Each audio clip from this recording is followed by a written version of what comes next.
Hey, what's cracking everybody? Welcome back to Computer Games Hardware. Today on the channel, I want to talk about why I'm really liking the 5080. But should I buy this one or should I wait? Let's quickly break down the specs of the 5080. We're looking at 10,752 CUDA cores. Obviously, the shader cores are Blackwell cores. We've got 1,801 fifth generation AI tensor cores. We've got 171 teraflops. They're the ray tracing cores. This thing boosts up to 2,295 megahertz with a boost clock of 2,617 megahertz. The memory clock 2,366 megahertz, and it's got 30 effective gigabits per second. 16 gigabytes of GDDR7. That is on a 256-bit bus. So all that is said to be able to produce 4K at 480 Hz or 8K at 165 Hz.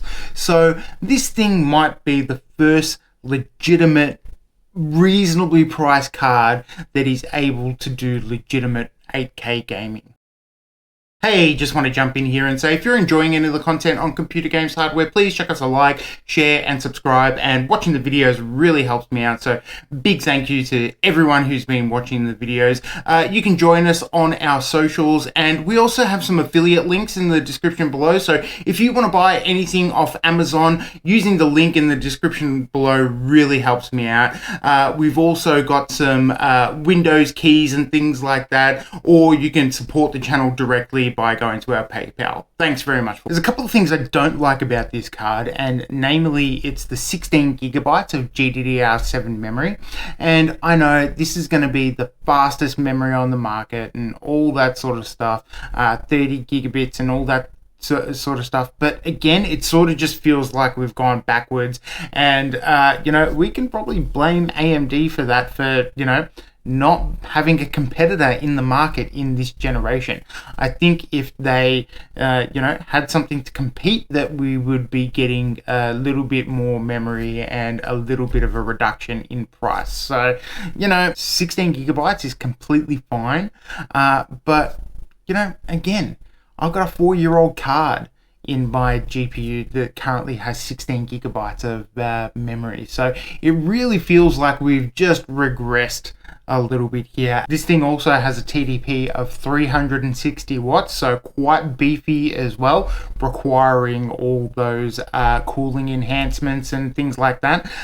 So not as bad as the 5090, which can suck over 500 watts, which is absolutely crazy to me, but maybe a bit reasonable under the circumstances. This is the big premier card, so you're going to expect it to suck down a lot of power. So I think this is a beautiful, powerful card that doesn't have enough memory and is a little bit too expensive.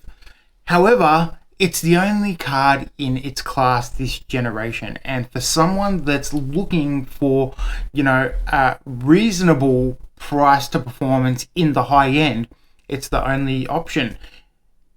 AMD have sort of left us in the dust with the 70 class cards that are set to be released, and here lies the problem. Without any competition, AMD haven't got an answer for the 5080. So if you're looking for a high class card at what is the only reasonable alternative in the high end, this is all we've got. So it's a beautiful looking card. It is really powerful, not enough memory, bit too expensive, but there's no other answer for it. AMD's 70 class cards don't beat it in memory. They've only got 16 gigabytes of GDDR6. So, these things are going to be substantially faster than those cards based on that alone. But it makes me wonder, is it worth waiting for a super, or more likely a Ti variant of this card to drop in, 12 to 18 months time, because we already know there's a 5070 Ti that is slated to be released in February, which is, said to match the performance of the 4090 if you're to believe what Jensen says, which turns out not to be true because of it's all AI and machine learning generated frames that he's talking about. But it would suggest that there are Ti cards coming somewhere down the line.